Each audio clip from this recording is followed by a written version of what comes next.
Bonjour à tous.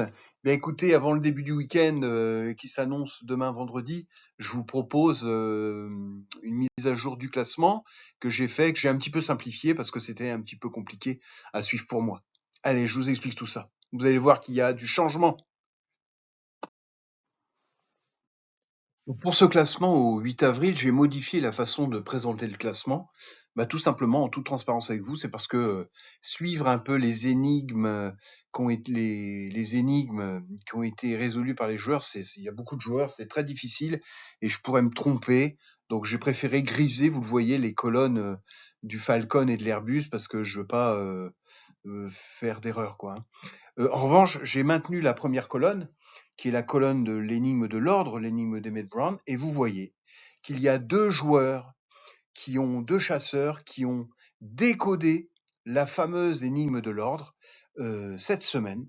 Donc il s'agit de Serge et Evelyne, voilà, et de Hervé.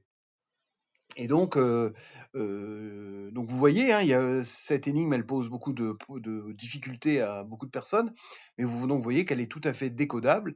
Et bon, Serge et Evelyne, je crois, j'ai vu qu'ils ont beaucoup travaillé ils ont envisagé différentes pistes pour la trouver, mais j'ai l'impression de ce que j'ai vu du mail que m'a envoyé Hervé, qu'Hervé a plutôt eu un déclic et il l'a trouvé assez rapidement. Ça, c'est la première chose. J'ai reçu également dans la colonne de droite des propositions de lieux d'enfouissement, c'est-à-dire des propositions jusqu'à hier soir de propositions d'enfouissement dans les règles, hein, c'est-à-dire avec une carte et une croix rouge de personnes. Et si, comme vous voyez que la couleur que j'ai mis est rouge sur ces propositions, ça veut dire que les propositions qui m'ont été envoyées ne correspondaient pas à un lieu d'enfouissement de Médey-sur-les-Yvelines. Voilà, ça vous donne une petite idée. Donc maintenant, je pense qu'il y a des joueurs qui ont décodé l'énigme d'Emmett Brown. Je pense que ce week-end et la semaine prochaine vont être importantes. Je pense que la chose va s'accélérer.